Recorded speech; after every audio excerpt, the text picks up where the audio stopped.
एक संदिग्ध मौत जो देखने में घरेलू हादसा लग रही थी, लेकिन जांच आगे बढ़ी तो इसके पीछे एक खौफनाक सच छिपा मिला। 25 साल के कैलाश माल की मौत के मामले में पुलिस ने ऐसा खुलासा किया जिसने हर किसी को चौंका दिया। इस हत्या की साजिश किसी बाहर वाले ने नहीं, बल्कि उसी शख्स ने रची जो 7 जन्मों तक साथ निभाने का वादा कर चुकी थी, उसकी पत्नी। बीते बुधवार की दोपहर डायल 112 पर सूचना मिली कि कैलाश का शव उसके ही घर में पड़ा है। मौके पर एसडीओपी और थाना प्रभारी पहुंचे। कमरे का सन्नाटा, शव की हालत और हालात, सब कुछ सामान्य नहीं लग रहा था। शुरुआती जांच में ही पुलिस को शक हुआ, लेकिन असली सच सामने आया पोस्टमार्टम रिपोर्ट से। कैलाश की मौत गला दबाने से हुई थी। इसके बाद हत्या का मामला दर्ज कर जांच की दिशा बदली गई। जांच में जो कहानी सामने आई वो रिश्तों की कड़वाहट और शक की आग से भरी हुई थी। घटना वाली रात कैलाश और उसकी पत्नी एक शादी समारोह में गए थे। वहां पत्नी के नाचने को लेकर कैलाश ने आपत्ति जताई। बात बढ़ी, विवाद हुआ। बताया गया कि कैलाश पहले से ही पत्नी के चरित्र पर शक करता था, जिसको लेकर दोनों के बीच अक्सर झगड़े होते रहते थे। शादी की खुशियों के बीच पनपा ये विवाद रात तक घर पहुंचते पहुंचते गुस्से में बदल चुका था। रात के अंधेरे में जब कैलाश गहरी नींद में था, तभी पत्नी ने घर में रखी पगड़ी को रस्सी की तरह इस्तेमाल किया और अपने ही पति का गला घोट दिया। सुबह होते होते एक पति की सांसें थम चुकी थी और एक पत्नी ने खुद को बेगुनाह साबित करने की तैयारी पूरी कर ली थी। मामला पूरी तरह ब्लाइंड था, कोई चश्मदीद नहीं, कोई सीधा सबूत नहीं। लेकिन पुलिस कप्तान के निर्देश पर साइबर सेल और विशेष टीमों को लगाया गया। मोबाइल डेटा, घटनाक्रम और परिस्थितिजन्य सबूतों को जोड़ते हुए पुलिस ने 24 घंटे के अंदर ही आरोपी पत्नी को गिरफ्तार कर लिया। पुलिस ने एक अंधे कत्ल का पर्दाफाश किया है।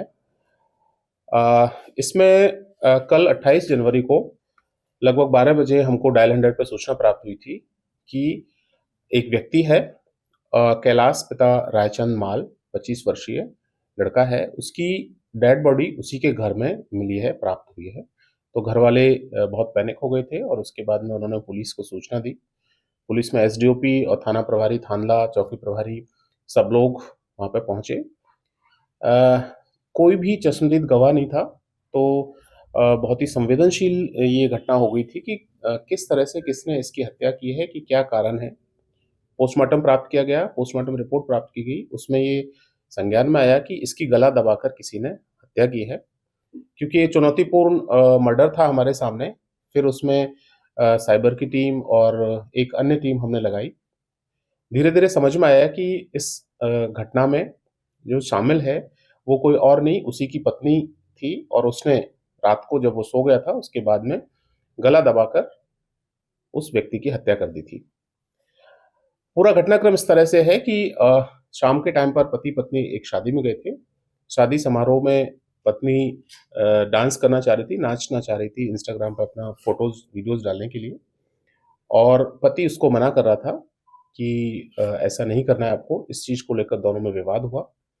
विवाद के बाद वो विवाद शाम तक घर पहुंचा और घर पे जैसे ही पति इसके अपनी पत्नी के ऊपर इस चीज़ को लेकर चरित्र शंका भी करता था और पत्नी उसको अपने रास्ते से हटाना चाहती थी। इसलिए उसने रात्रि में जब वो सो गया था उसके बाद अपने ही शादी में, उसकी खुद की शादी में जो पगड़ी पहनी थी उसने वो रखी थी, उसका रस्सी बनाई और उस रस्सी से गला दबा के, गला घोंट के उसकी हत्या कर दी।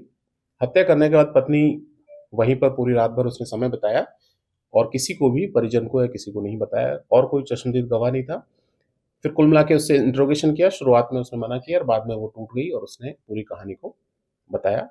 उससे ये भी पूछा गया कि क्यों आपने इस तरह की घटना को चुना, तो उसने पहले वीडियो देखा यूट्यूब पर कि किस तरह से रस्सी से गला दबाकर उसकी हत्या की जाती है, और उस से सीख के उसने और फिर रात में अपने पति को इस घटना को अंजाम दिया। इसमें जो आरोपी या पत्नी है उसको गिरफ्तार कर लिया गया है और बाकी सारे सबूत एकत्रित कर लिए गए हैं। आज उसको माननीय न्यायालय में पेश किया जाएगा। सर, पुलिस को कैसे लगा कि यही क्राइम सस्पेक्ट है, मतलब इससे पूछताछ की जानी चाहिए कुछ? जैसा मैंने बताया है, क्योंकि इसमें और कोई व्यक्ति आता हुआ जाता हुआ दिखाई नहीं दिया था और किसी ने देखा भी नहीं था, और इसके ऊपर शंका को लेकर जो पहले भी ये लड़ाइयाँ और इनके बीच में विवाद चल रहा था, उसको लेकर एक बार ये शंका पैदा हुई कि कहीं इसके ऊपर तो संदेह नहीं है। उसके बाद में उसे इंटरोगेट किया गया। पहले की उसकी हिस्ट्री, साइबर फॉरेंसिक्स की हमारी जो चीज़ें होती हैं वो निकाली गई। उसके बाद समझ में आया कि यस, इसका जो विवाद चल रहा था, ये चाह रही थी कि इसको अपने रास्ते से हटाया जाए, ताकि अपने पूर्व में भी ये 1-2 ऐसी घटनाएँ कर चुकी थी, तो उस हिस्ट्री को देखते हुए फिर हमने इसका सख्ती से इंटरोगेशन किया, और उस इंटरोगेशन में उसने स्वीकार किया कि मैंने अपने रात के अंधेरे में सुनसान होने का फ़ायदा उठाकर, चूँकि कोई और नहीं था, तो मैंने इस घटना को पहले सीखा कि कैसे कारित करना है और उसके बाद उसको अंजाम दिया। एक भरोसेमंद रिश्ते की आड़ में रची गई ये खौफनाक साजिश बता गई कि शक और गुस्से की चिंगारी कब अपराध में बदल जाए कहा नहीं जा सकता। झाबुआ का ये मामला सिर्फ एक हत्या नहीं, बल्कि रिश्तों में पनपती दरारों की दर्दनाक चेतावनी है। पुलिस की त्वरित कार्रवाई ने सच को उजागर तो कर दिया है। आरोपी सलाखों के पीछे तो है, लेकिन सवाल वही है, क्या समय रहते संवाद और समझ इस त्रासदी को रोक सकती थी? कानून अपना काम करेगा, पर यह कहानी समाज के लिए एक गंभीर सबक बनकर रह गई है। ब्यूरो रिपोर्ट, MP तक।